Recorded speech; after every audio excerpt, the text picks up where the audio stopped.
Welcome to TerryWilson3.com, home of TW3. Are you ready to take your money, business, and life to the next level? You are worth more, and you're about to hear how and why. So buckle up and listen up as we journey to the next level. Please welcome your guys to reach your goals, the TW3 family. Here's your host, Reagan Wilson. Oh, I'm opening it. Ooh, that was a little twister there. Hey, everybody. You are listening to the TW3 podcast. This is episode... question mark 533. 533. It's in your notes. Oh, hold on.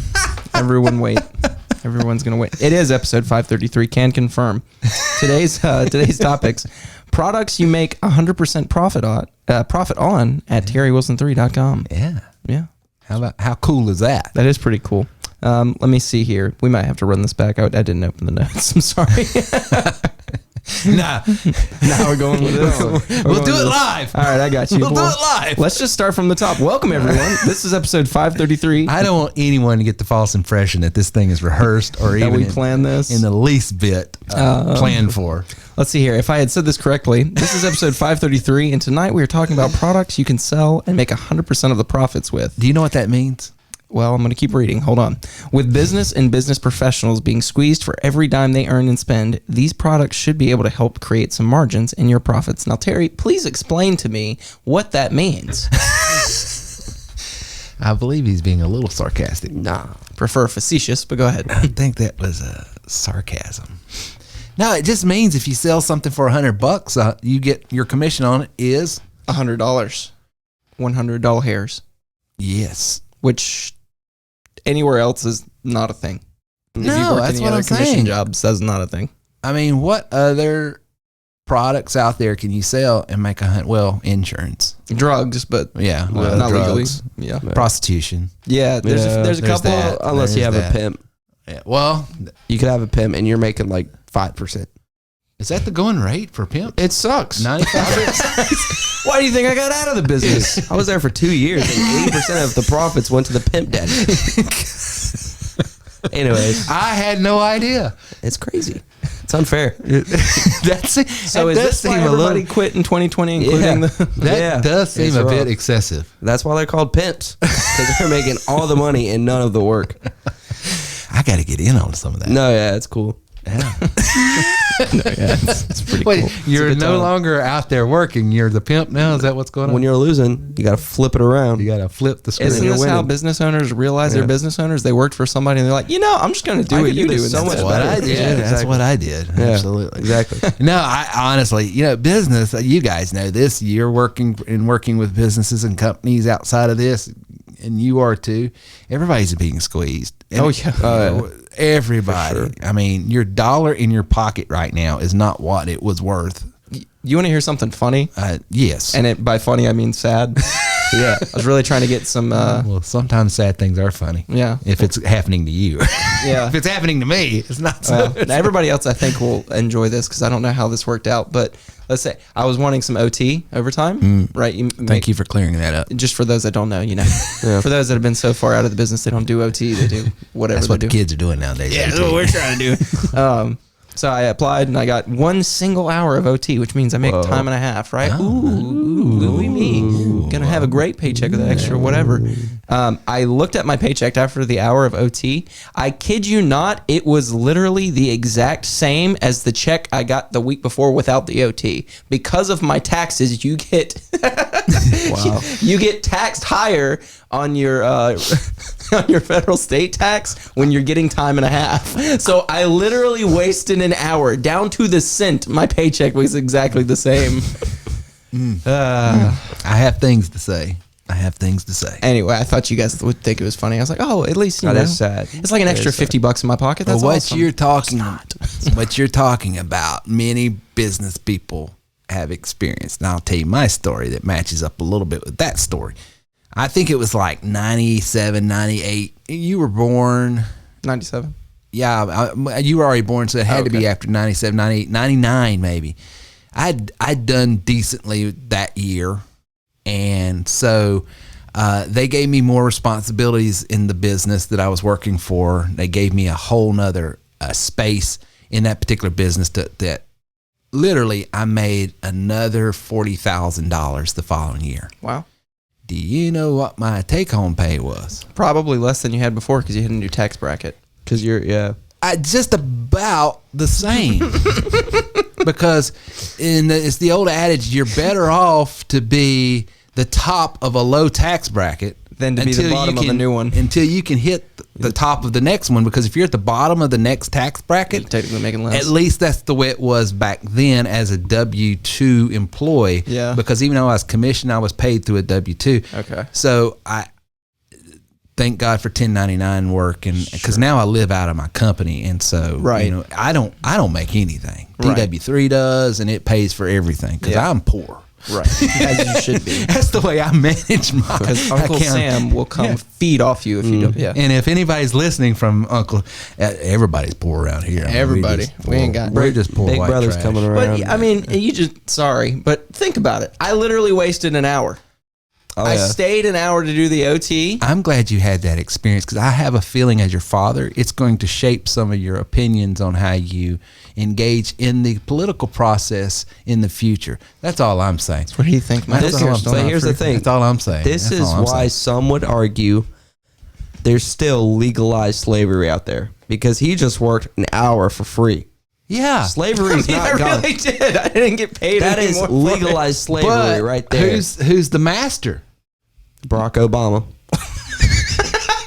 See, this is why we Damn haven't. Obama. That's why we haven't had you on these podcasts. We cannot have him on any of these. No, it's not Honestly, his. don't know It's the not answer his to that. employer that set that rule. No, yeah, It's the tax rules. Who do I hit? Yeah. Huh? Yeah. The person who wrote the tax rules. Well, I already wanted to hit them. Anywho, listen, we're I'm pissed chasing off around. and I don't know who to hit. I don't know who to go to. I'm mad, and I don't I'm just know who to be glad you're angry at. earning money and seeing the effect that tax policies have. Well, now I know the answer though. If they ask you, at least if you're in South Carolina, they go, "Hey, you want to work some OT?" You better tell them it better be 10 hours of OT because 1 hour of OT is my same damn paycheck. Yeah. Well, no, it depends on because what it did, it threw you in a different earning bracket. See, if you were at maybe if you earned a couple dollars less an hour, Yeah. and you did that, it wouldn't have done that.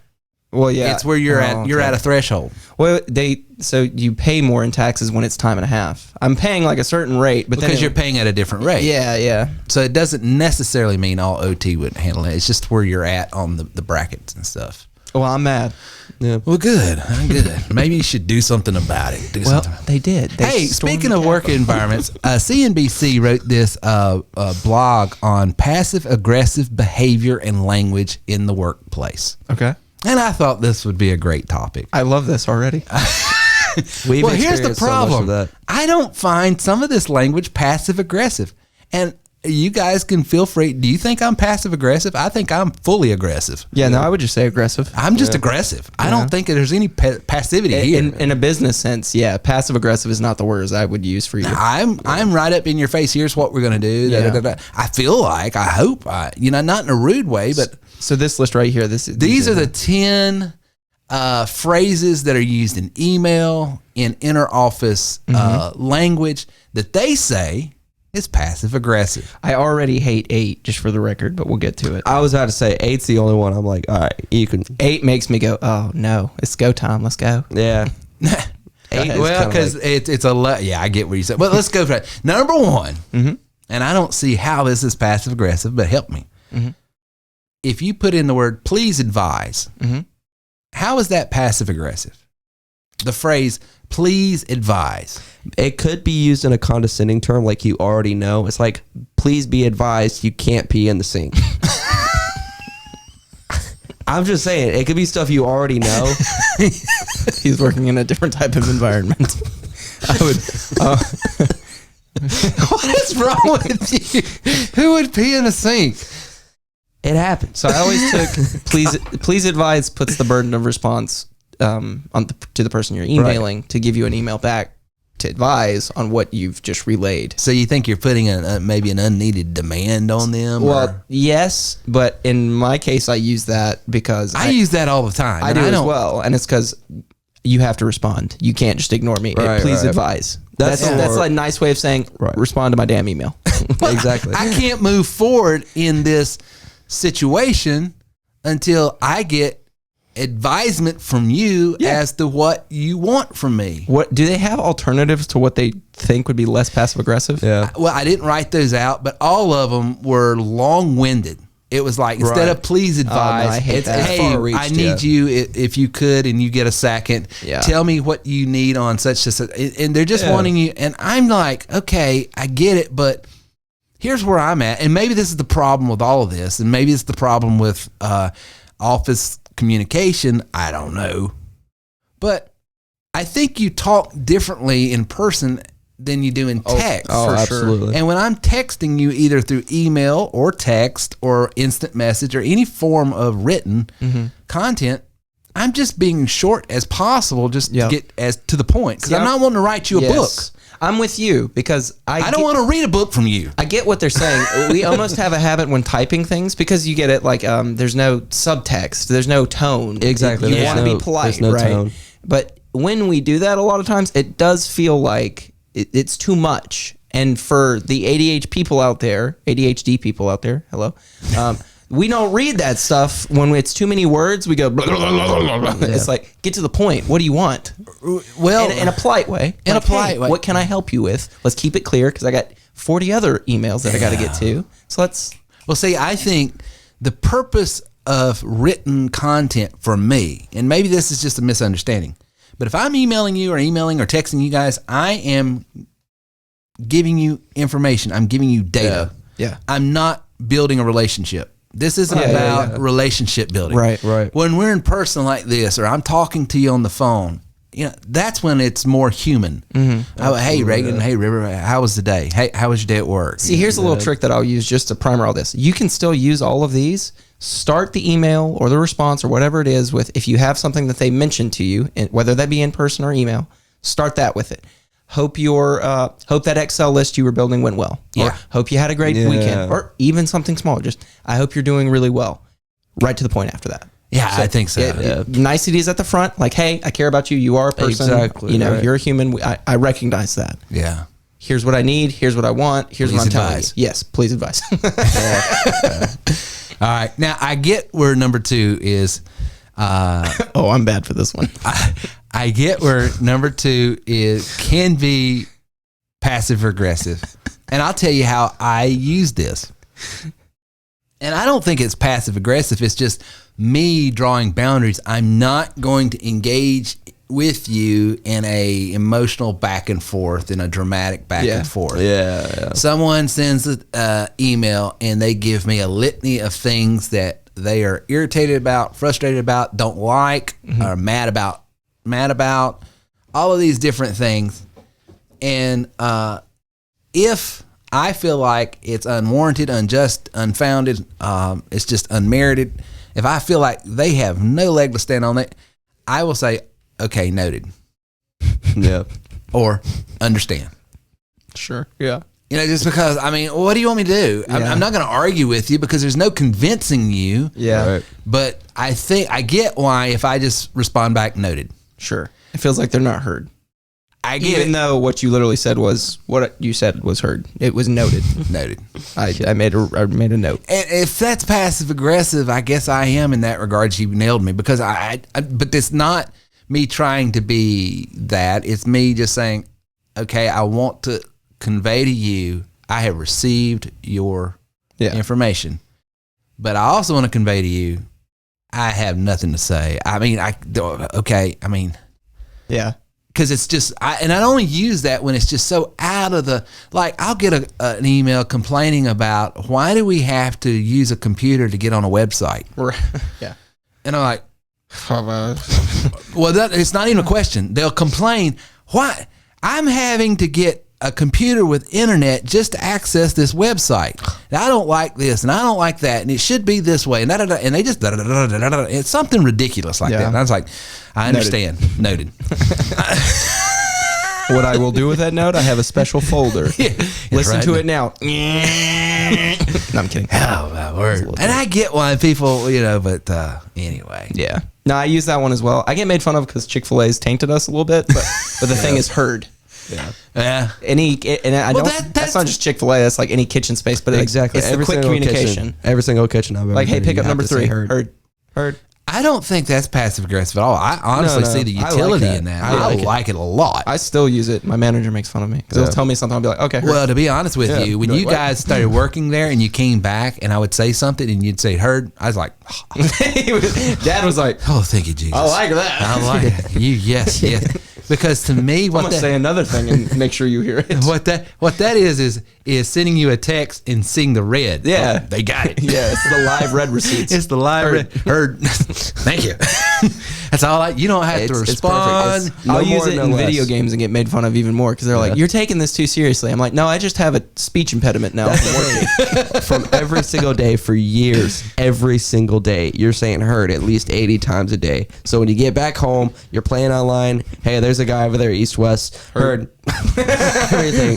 Heard. They're like, "What?" What? It's like, "Oh, you said he was cracked." I heard you. Yeah, I love it. I just that speaks volumes. It's useful. It is It's very useful. Number 3, and we got 10 of them. Then we're going to get into the. We got 3 products that we want to tell you about that we're launching and have launched.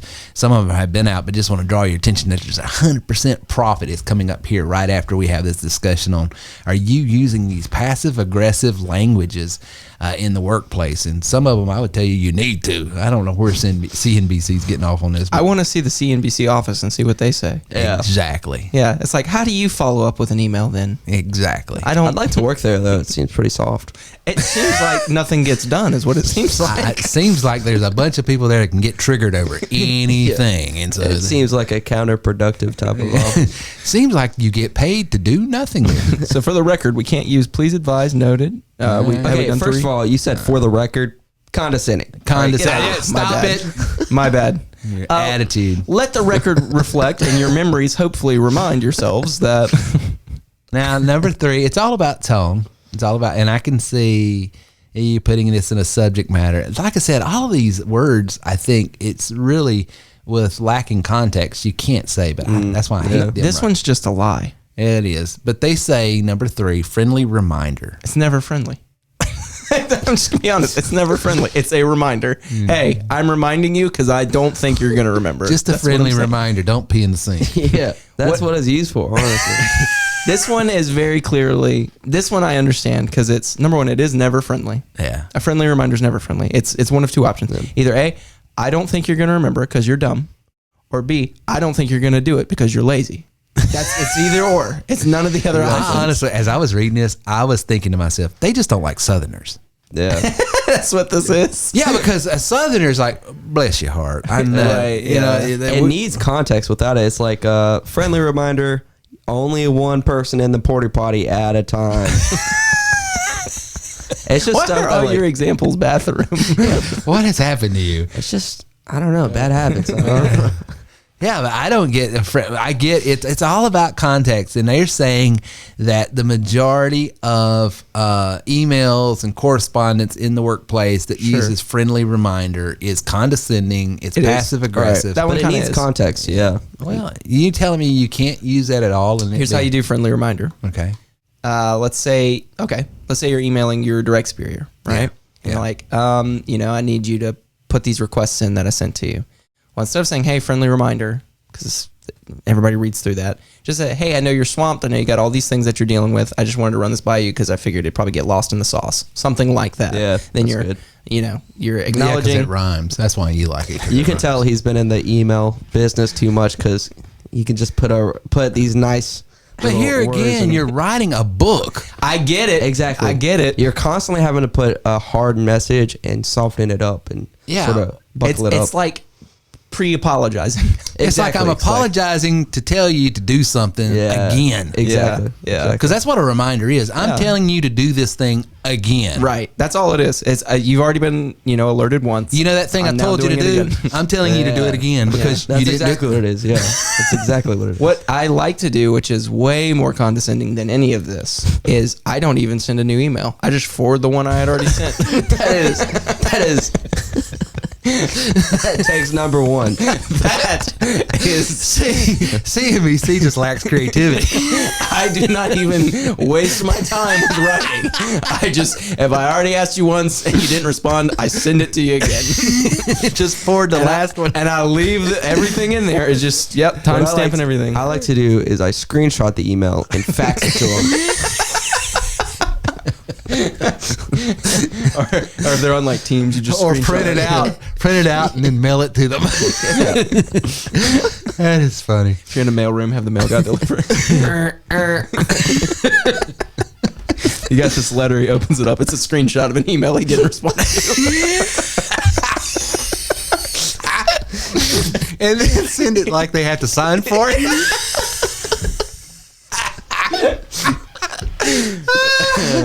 Man, we're way more creative than you guys. CNBC just here's a lightweight stuff. Maybe what we're discovering on this is every one of us is passive aggressive. Maybe that's really what it is. I'm not offended though. I get why they're saying get it. I just don't care. These are my people. But I don't find this. I'm telling you up front, I'm going to be a jerk. Yeah. If you play games. Yeah. Hey, don't play games. The thing is, are you offended if anybody uses this towards you? No. No, I'm not either. Yeah. But I try to conduct myself in a way they never have to use this. Fair enough. Yeah. I mean, honestly, if someone has to, if someone, a client of mine says, friendly reminder, Terry, I bought this system from you and it's been a month and I haven't gotten anything from you yet. I would like, Yeah. Thank you. yeah, because I'm on the hook. Noted. Within noted. Please advise when I get sent. Thank you for this friendly reminder. It has been noted. I understand. That's crazy. I don't get 4. I think if you've got a superior talking to you and they're giving you this layout of that, and I need you to understand this and do this, and we've been doing it this way. I use 2 and 4 in conjunction. Yeah. I'll use it in one email. Me too. I mean, I don't see this as passive aggressive. Number 4 is just the simple phrase, one sentence, will do. I disagree. I think will do is the perfect one. It encapsulates, I heard you. And not only that, I'm going to do it. I'm going to do what you just I'm not going said. to waste your time with a bunch of words. So I will get it done. the author of this is projecting their own insecurities onto Right. language. Right. That's what I think. I think the author of this just doesn't do their job. And so they get told reminders all the time because they don't do anything. And they're like, this is kind of passive aggressive. This isn't even trying to get the word out. They just want to make sure their direct superior sees this and is like, You know what? I'm going to go back and find this blog and I'm going to link it to this podcast and then send it to CNBC. That's what I'm going to do. There you go. Number 5. it was great, guys. I'm glad we could end it on a high note, but you guys have a great night. Yeah, we got. And that was River, ladies and gentlemen, sitting in with all the comical relief there. Yeah. Yeah, thank you for your inserts. Yeah. Crazy. That's why he wasn't on camera, by the way, because we knew he couldn't hang out but so long. Number 5. I get this one. Mm-hmm. And I'll be honest with you, I don't like this one. Because I get a lot of salespeople that are selling me something or wanting me, and it's sort of like, Well, what is it? Thanks in advance. Yeah. The phrase, hey Terry, thanks in advance for going ahead and sending this, and I didn't agree to it. Right. Yeah. It's that they call it the assumptive close, and and a lot of times based on what they're pitching and what they want, that's a surefire way of me just deleting the email. Yeah, that's a good way to go to the junk folder. Yeah. No, I get number 5. Thanks in advance. Yeah. Yeah. Because it's just you're like you said, you're just assuming that they're going along. There was no consent there. There was no consent. No means no, CNBC. Yeah, no, I agree. Number 6, I totally get, but I have used this. And I don't find it passive aggressive. I find it right up in your face aggressive. I mean, not in that I'm trying to be. It's just like I also think it's just the way it's constantly used. But go ahead. You can read it. Number 6, per our last conversation. So that's like never used in a good way. At least it doesn't feel like it. Yeah, I don't ever hear per our last conversation in an email where it's like, hey, you're doing a great job per our last conversation. It's always like a dispute. Yeah. Well, or some back and forth that something's getting like. Now, I don't use it in disputes and all that. I have. But here's where I use it, and I don't mean to be passive aggressive. You tell me. I'm in a staff meeting or I'm in some meeting and I understand my role or my responsibilities to be X, Y, and Z.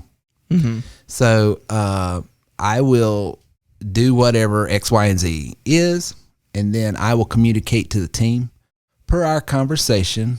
I am to do X, Y, and Z, and as you can see, X, Y, and Z is done. Please advise if I need to do anything different or change. Noted. I mean, like, these people don't want me to talk. How are we supposed to say things? Yeah. I can't even speak now because of these stupid lists. But it's here again. It's all about tone, I guess. Yeah, and context. Well, isn't that the whole idea? Though it's hard to relay tone via email. Yeah, it is.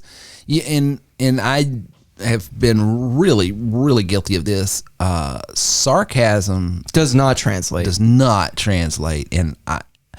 And I am learning at 46 years old. I'm still learning. I cannot use sarcasm except on the people that I'm closest with. Everyone else, leave it alone because it just doesn't. Yeah. It doesn't translate. They don't understand it. They don't know half the time you're just being funny or trying to be. Yeah. It's not that you are being. It's you're attempting at humor. Yeah. No, I agree. Now, the only time I think number 7 is considered passive aggressive or rude is if you do it my way, which is you don't say that, you just send it back. Number 7. Well, this is where the press secretary for Biden got in trouble early on. This was her catchphrase that the media jumped on her about. They got mad about this? Yeah, but you have to go back and watch the videos. There was a tone. So wait, she was saying it. This is more. Yeah, she was saying it to number 7. Well, let's circle back to it. Go ahead. It's circling back. We'll circle back to this. We'll circle. It was a way. That was her get out of jail card when she get trapped into a. We'll circle back to this. I kind of like it, honestly. I haven't been using it enough. Is what I'm really here's one. If you get cornered in something, you should. Let's put a pin in that, and we'll circle back. I love that. That's my get out of jail free card. That's like up, and you never get back to it. Yeah. Well, of course. I don't want to have this conversation. If I wanted this conversation, the thing is, it's not a circle; it's a line. It's only going forward. I'm not coming back. And that's the problem. It's misleading. Yeah, I get it. That one's pretty bad, I guess. Honestly, I don't know if this was the intended thing that they wanted from this, but I'm learning a lot from this on how I can use these more effectively. I think we're getting the wrong lesson from this list. I don't think the author intended us to say, this can be sharpened here. I am what you call an idiot. I will not take the lesson that was intended for me. Number 8. This is just number 6, but yeah, I don't even know why they put this one in there, but it's as per my last email. Yeah, so now we all know there's the easy fix for all of this, especially that one. Just do what I do. Forward the email. Per Reagan's recommendation, just forward the last one that you sent without saying anything. Why repeat myself? I just want you to respond to the original. What, now I got to write on top of, hey, when you get a chance to read the thing I wrote, like, no, read the thing. I think if you do that, you fax it, you mail it. Yeah. And with a signed. Yeah. I scan it as a PDF and text it to them. Might as well. I mean, there's all kinds of ways of ticking people off. How is number 9 bad? Number 9 is probably, I would imagine this, and number 9 is as promised. Okay. And I can say, I could see you've been asking me something from me that I told you I would do. Yes. But I never committed to when I would do it. I just said I would do it. Mm-hmm. And you're getting impatient. Hey, you know this, and now I'm regretting that I ever made that commitment to you because I wasn't intending to do it, stop everything I'm doing right now and get it to you. I was just saying, hey, Reagan, I'm going to do this, okay? Yeah. And I'll take care of that. And so there was. So if you deliver something and you say, here's that as promised? As promised, here's your drink, Reagan. Because I said I would get a drink, but I didn't say I was going to stop right in the middle of the game and get up and get it. Yeah, I could see how that's passive aggressive. Yeah. No, it makes sense. So I can see that one. Number 10? Number 10 is a duplicate again, and it's as discussed. Which is, the same as per our last conversation. Per our last conversation. So how would, so really what I want to know, my key thing here is, what do they want you to do if you have to circle back to something, if you have to revisit an old conversation, what is the non-passive? Are they upset that it's passive aggressive and not aggressive? Are they upset that it's not polite in any way? What's their gripe? I think their gripe in all of this is being very short and terse with people in language and not filling it out with more emotional language and couching it in terms so that there's no misunderstanding on the other side. That the whole, and it does come down to personality types. I get that I am very analytical when it comes to my judging function.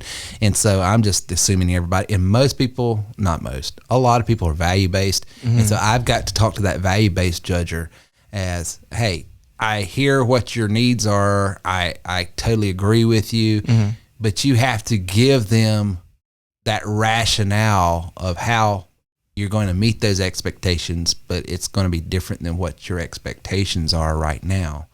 You know, they're just wanting you to be, they're wanting you to be long-winded. Exactly. The way it seems is it wants you, the way I value like my work day is how much did I get done?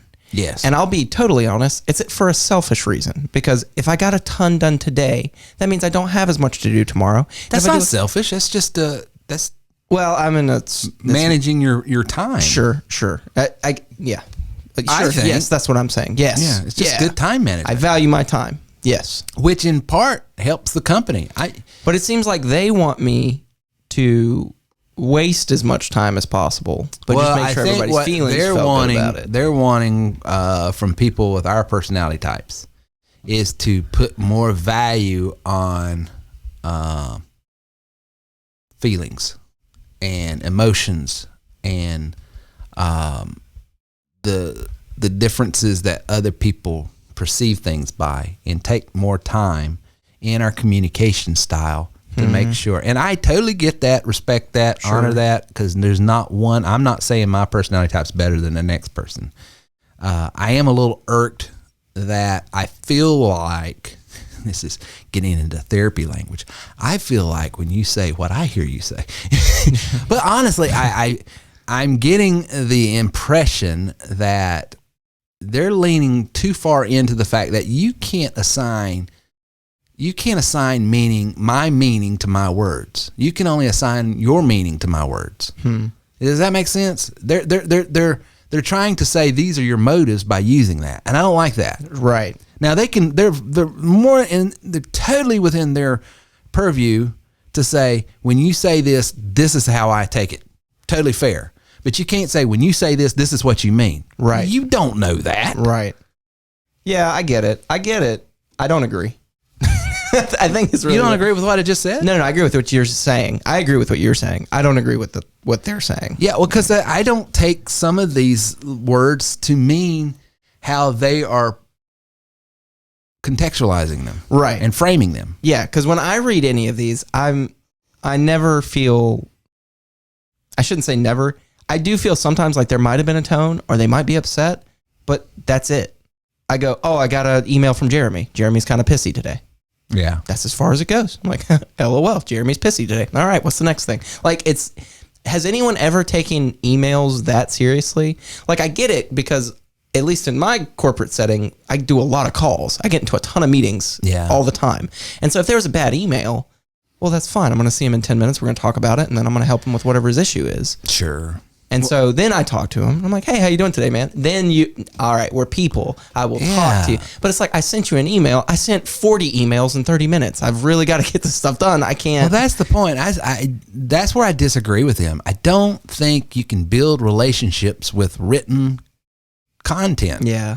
Relationships are built on that Zoom call and that phone call, face to face or in person if you can do it. Right. That's where the relationship is. Yeah. Because you get that whole, except for taste and smell and touch. Sure. You get all your other senses, and so there's a context that you can perceive by. Yeah. When it's just flat. It's just words. Yeah.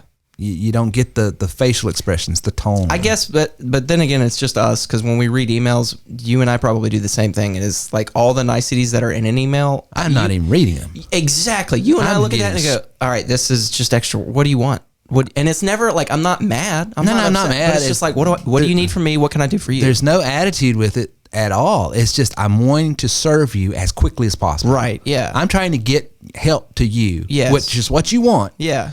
And what you're wanting to do is to massage my emotions and feelings before you ask of me what you want. And I don't need that. Yeah, because an email... We're cool. An email is going to be nothing more than like a relaying of information or a request or... Yeah. But there's always going to be a goal. The goal...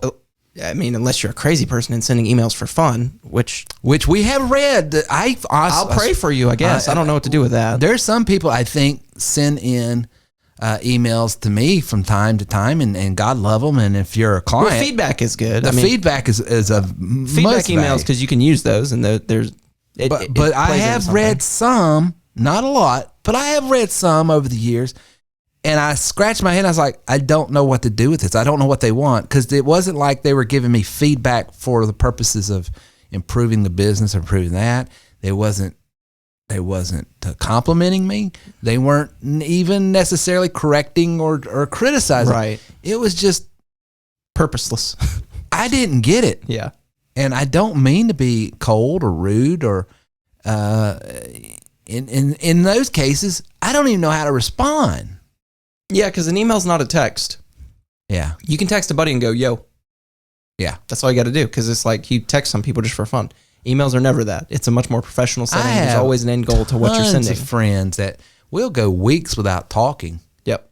And then we'll just get a random text. I'll get like Neil up in New York. He'll send me a random text of a meme or something, or just, what's up, dude? Yep. Or just got back from the Bill Burr thing, da-da-da-da. Hope you guys doing well. Something like that. Yeah. Bill Perry, he'll send me some random. And you don't email any of them to ask how they're doing. No. Exactly. So, I mean, context has to do a lot with this. But I will say this, and we'll move on to the products we're talking about tonight. I think the value to me in this list is it does give me insight of how other people perceive language. Because they're saying they did a survey around, several big offices and companies, and these were the top 10 words that are shared through email and text and inter-office correspondence that seem to trigger people in making them feel like it's a passive-aggressive engagement or response. Either engaging a conversation or responding from a conversation or to a conversation. These words made it in their top 10 list of words that seem passive-aggressive. And to that extent, some of them I totally get. Some of them I'm like, yeah, but what's the context? And I mean... Yeah. And I mean, the thing is, why say lot word when few word do trick? I don't get it. You can say please advise, or you can write a paragraph asking about their kids and then ask them, hey, tell me what you want me to do. Like, I don't know. Just... Yeah. I don't get it. Anyway, products that have 100% commission, Reagan. You know that we've had the app now, we've had the membership, we've got the enterprise stuff, all of those, and even the commissions we have on them are incredible, absolutely incredible. But we have started launching some software over on the hosting side of our business. This is where we host websites over at our Sure Support servers. Okay. And with them, we've got, of course, the websites. That's number 3 on this. Let me tell you the list and I'm going to break them down. We have Cloud Space that we've just launched. We have shopping carts that we just launched. And we have, of course, the websites that we just launched. But we got more than just WordPress that some people don't know about. And let me explain how this works. With our hosting, you have to get an account. That's if you want to say the only cost. It's software. It's got to be hosted on a computer, right? Which is what a server is. You get the hosting, which $10 a month to $20 a month, based on how much space and CPU usage that you need. But then, if you sell cloud space to a client. Some of these go up into the thousands of dollars. Some of them go in a few hundreds. What is Cloud Space? Cloud Space allows you to share documents back and forth in our office organization.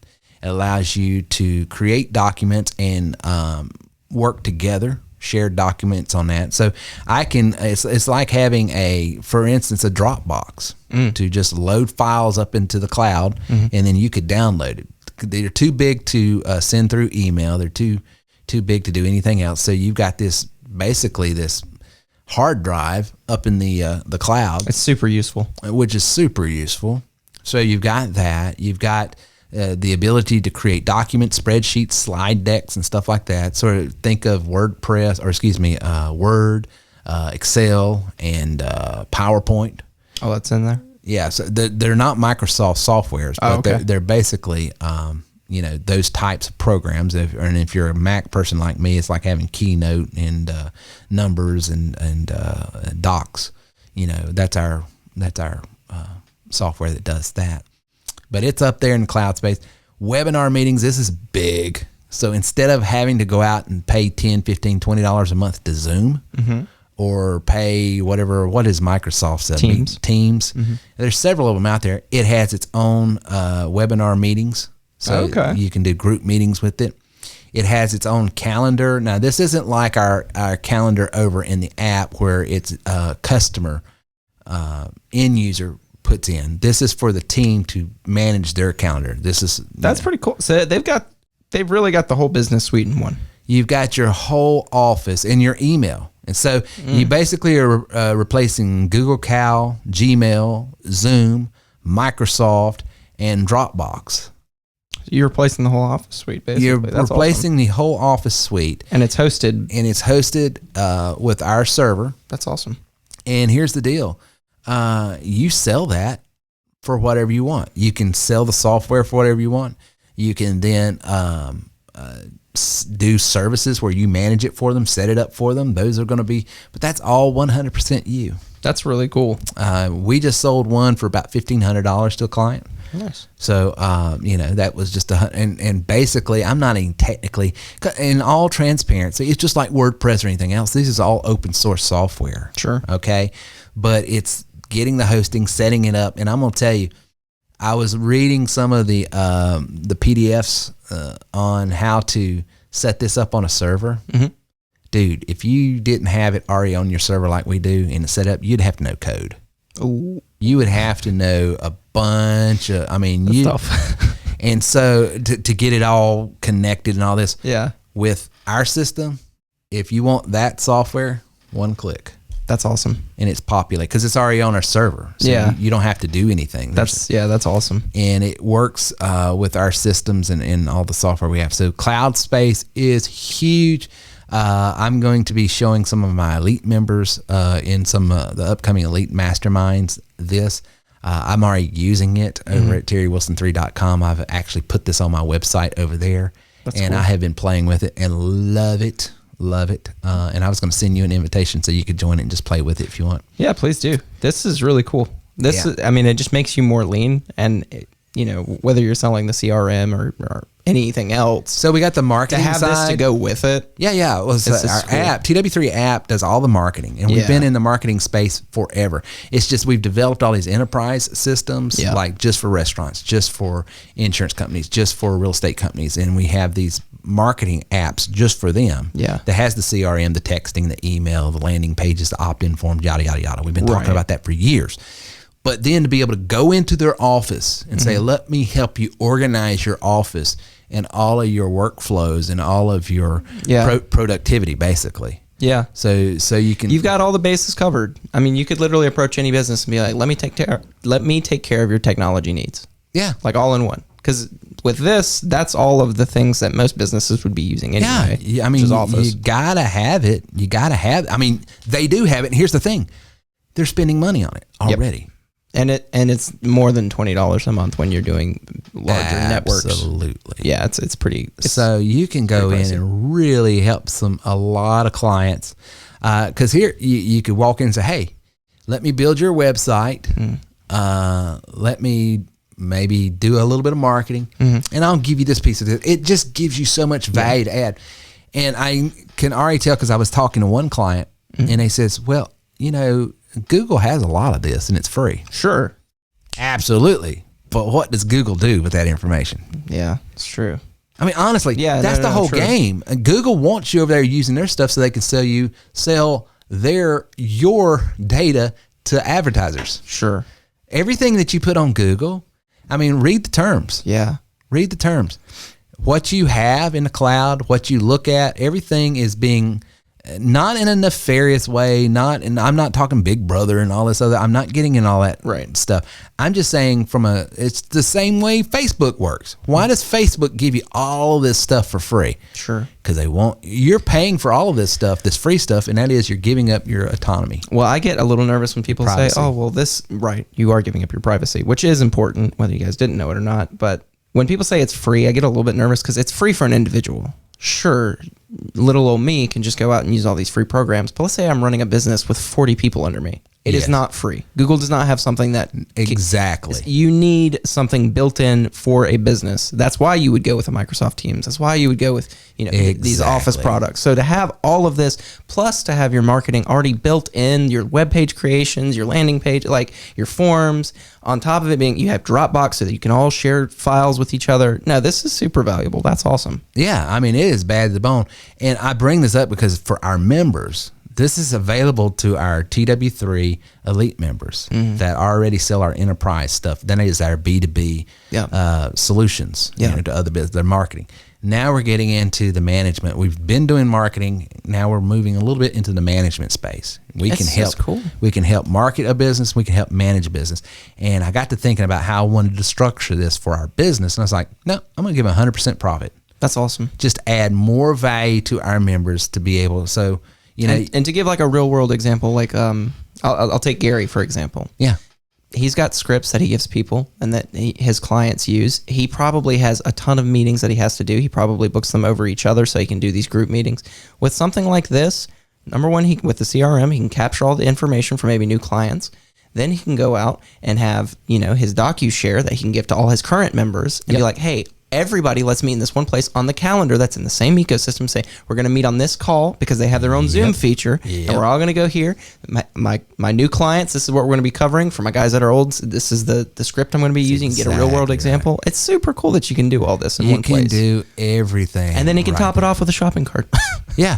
Number 2 is our shopping cart. So instead of going out and buying Shopify or Ecwid or WooCommerce, which is all these monthly things that you pay, we have 2 or 3 different shopping carts back there that you can pick from. Some of them are more intuitive than others. They'll load one click of the button. But here's the thing, and we'll do this, and I'll explain this more on the trainings when we meet with the members. If you have a client that has a lot of physical and digital products and they're having to really keep up with accounting because of those physical products that are being shipped and those type of things, there is a particular cart you need to use because it gets real deep into the accounting and setting up GL codes, so that it's real easy at the end of the year to hit one button, or quarterly to do your reports or whatever. Gotcha. So you need to sort of use that one. It's intensive on the accounting. Okay. If you have just a few items and a lot of it's digital and it's probably more of what you're doing. Yeah, there's no tax, there's no sales tax on that. Yeah. Then there's another cart that you can use. All of them are pretty intuitive in how you set it up and everything, but it's just depending on the accounting demand that you're going to put on it. I gotcha. Is what you can do. So that shopping cart is really cool. Just sold one of those. Nice. And that's really cool. And so I can't wait to talk to some of our members about that. The last one is something that you've probably heard is, we do sell websites and our members can sell websites. All they have to do is get the hosting and one click button. You've got a site sets up just like that. But here's the thing. We've got more than just WordPress. We got WordPress, Joomla, and Drupal. The 3 most popular softwares for content management on the internet is right there. Okay. Truth be told, some of these brand house names that are under different names, they're technically either Drupal or Joomla anyway. They're just rebranded as such. WordPress makes up, I just saw a report the other day, I think WordPress makes up 90% of the internet. Well, yeah, I didn't realize that, but that's because places like Squarespace or there's a few of them, but the places that you see ads for that say like set up your website for free, all they've done is just simplify WordPress. It's still a WordPress site. Yeah, it's just WordPress. I didn't realize that, but it's so funny. Yeah, it's just it's like repurposed WordPress. From a back end point of view, it's like, oh, it's all the same stuff. Yeah. Like every feature that you would go out and pay a third party for, that's what it is. Yeah. Well, the way the game is this, what they do on these freebie stuff is they give you the website and it's got very little memory as far as what you can put on there as far as space. And then to do anything, you have to buy this plugin, and then you have to buy this plugin. They got you in this locked-in ecosystem where they nickel and dime you to death. Yeah, I figured that was the case. Where what we do is we just give you the full on-blown suite of WordPress and all of the free plugins that are out there you get. We actually give you some pro versions of plugins that we have because we have the master licensing for some of these pro versions. We give that to you. And then if you get any of our app components like that chat bot, if you get our opt-in forms, our funnel, all that stuff, we give you a plug-in to sync with that so you can do all that. So there's a lot of advantages. And, you know, someone said, well, I saw the other day that you could get this this hosting here for $3 a month and you're charging your bottom dollar's $10. And I went and looked and I was like, did you look at how much space you get for $3 a month? I hope you don't expect to have traffic. It is, well, I hope you don't expect to have more than a few pages because that is nothing. Yeah. And that's what they do. They get you in on that low and then they just nickel and dime you to death. And we're telling you up front, you're going to need at least, I think our bottom one is 10 gigabytes or 100 gigabytes. Don't quote me on that. It's over at terrywilson3.com/hosting. But you'll see. Still really good though. Yeah, I mean, we basically worked with our developer and says what to get these plugins and them all function correctly and them all to not crash and this and that. What does a person need bare minimum? And that's what we started with. Gotcha. And if you look at for dollar per CPU and memory, we're half the price. You know, even though you'll see this $3 and we're $10. So it's definitely worth it. So I'm excited about that, man. So now we can help clients with their marketing. We help clients with their management. We can help clients all the way around. So if you're in business, want to get in business, want to start a business, want to grow your business, we got. That's cool. That is real cool. They got the good stuff. That's awesome. No, I'd love to see this. Well, dude, it's good to have you back in the studio. It's been a minute. Happy to be back. Happy to be back. What'd you do with your break? Have we talked about going to Florida? No, at least not to me. We went to Florida, did the Church Growth Conference with Timmy. And Liberty Depressed. No, they're not depressed. They're happy. No, they're good people. I love them. That's awesome. Yeah, went down there, met a lot of great people. Met let's see here. This guy here. I'm going to have him on the show sometime. Not that guy. I had lunch with that guy. You didn't see the name, did you? I couldn't read it. Oh, okay. Nice. Had lunch. He met me at lunch, dinner. But this guy here I met, and going to have him on the show sometime and interview him. Oh, nice. And met some other people, and I think we've got some great business coming out of that. And so it's awesome. It's very positive. I mean, when we showed our wares to some of the folks that have used things like Salesforce and other systems, it's like, holy cow, I didn't know you could do this. And one other person had said, you know, really, you can get a CRM, you can get this, you can get that everywhere, but I have never seen anyone use it this way, explaining some of the techniques that you do. I was like, yeah. So it really made an impression with some folks. I think it was really good, and I'm looking forward to doing some of these other conferences coming up too. So, you know, that's going to be fun. So, yeah, I did that and dropped a few videos, and then, of course, me. I think we talked about this before the show. But I've learned something about myself that's human nature that I didn't realize was inside of me, and I'm learning a lot of these lessons with my health. And it's so parallel with business. It's just so amazing how mindset transcends one area of your life. It's all areas of your life. Well, it always starts with the mindset. Yeah. But I told you about, I keep flip-flopping back and forth. Should I do more weight training, resistant training, or should I do more cardio? Should I resistant, cardio, and a combination of both? And it's this always thing. And I've got some health goals. I've got some final things I want to tighten up and do and this and that. And what I've learned about myself is I will get on this path of doing certain things. And then when I start running up to where it's getting old, I'm getting bored with it, or I'm getting frustrated because it's not going as fast as I want, I will listen to gurus from the other perspective and then start following their advice. Yeah. And then the same thing happened over there. Oh, I need to do more resistance and I need to be doing this. And so I do this, but then I'm not getting the results in the other areas I want. And so like, no, you really need to be doing cardio if you want to do that. And you got to be cut. So I'll go back over here and, Yeah. And I was thinking about my own advice where I tell, and it's in part of our training, where I tell people to focus, follow one course until successful. I was like, and I'm so easy to say that in business because I can see it as plain as day talking to all these people. And the biggest problem most people have when they first start a business is there's 100 different good ideas out there. There's 100 different ways of doing things. Yeah. And I'm telling you to do steps 1 through 6 this way. Yeah. Because it's the fastest, easiest way to start getting results. Yeah. Right? But what happens? Step 2 or step 4, oh gosh, this is frustrating. This is aggravating. This is really starting to stress me. This isn't coming easy. Yeah. And so what happens? Oh, this person over here said you can make this way $1 billion a year online. You don't even have to have a website. All you got to do is this. Yeah. And they go over there.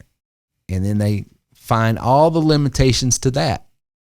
And they hit a wall because they're hitting, which I would tell them, full disclosure, I think as long as the plan has been proven and other people have seen results from the plan that tells you the plan works.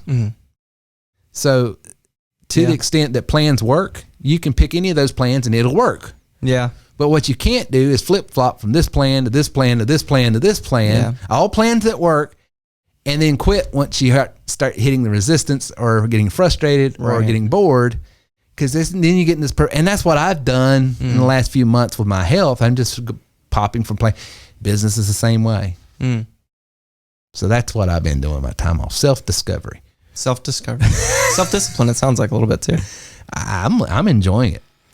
There's a book, it's a best-selling book called The Subtle Art of Not Giving an F word. I saw that book. Yeah, it's I like his books because they're always like, it's really egregious, the title. I like this guy's language. But then it's always like the opposite of what you'd think. Yeah. Because what it actually is teaching you like how to find your passion, how to care about the right things, that type of stuff. Anyway, my roommate's reading another book that he had written. I can't remember the name of it, but it's like, it sounds like it's not about hope.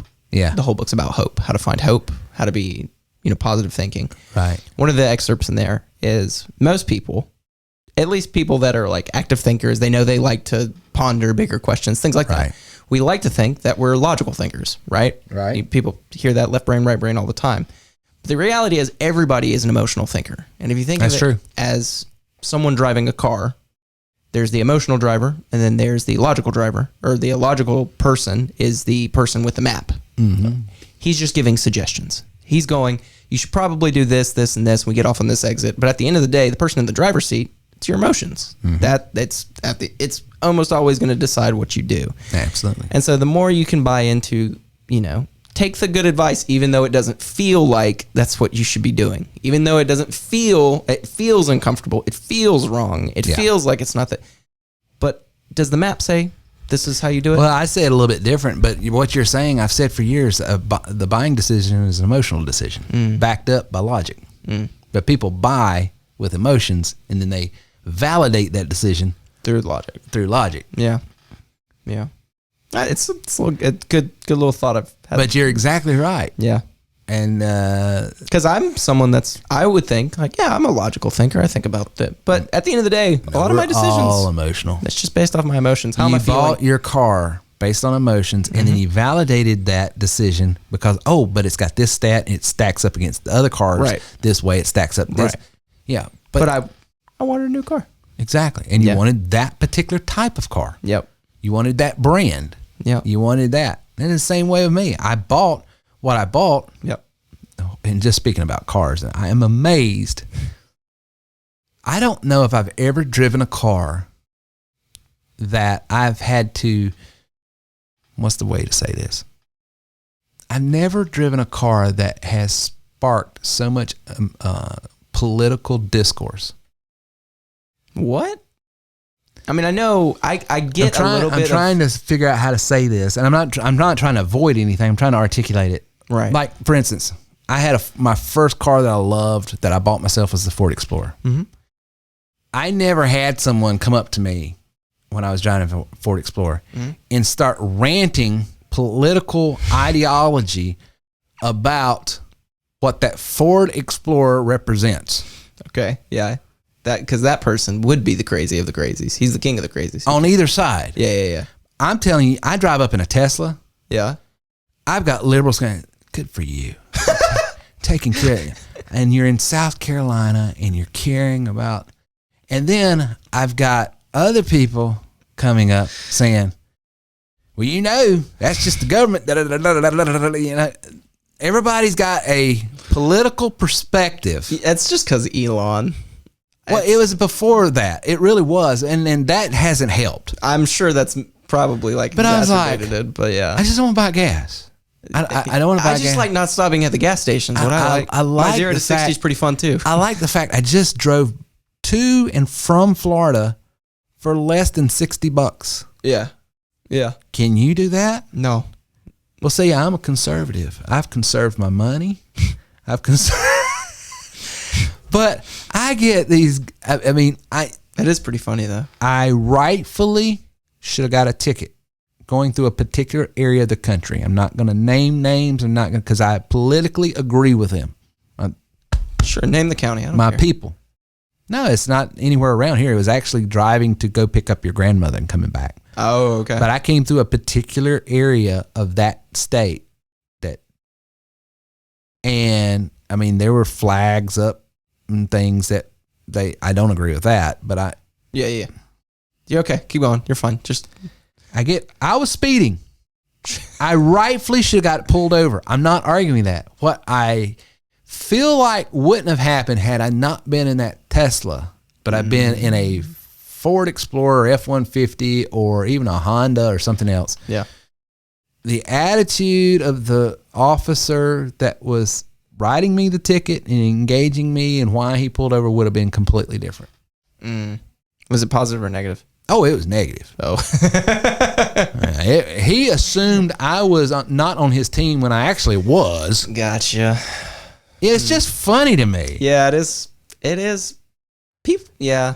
I have never driven an automobile that has just provoked so much vitriol in either way. Yeah, it's like, why does everything have to be red or blue? I'm so sick of this. Yeah. I don't give a flying. Yeah. Anyway. Just go buy yourself a Honda. I'm not going to buy a Honda. Nobody's ever been offended by a Honda. No, nobody, or any other vehicle.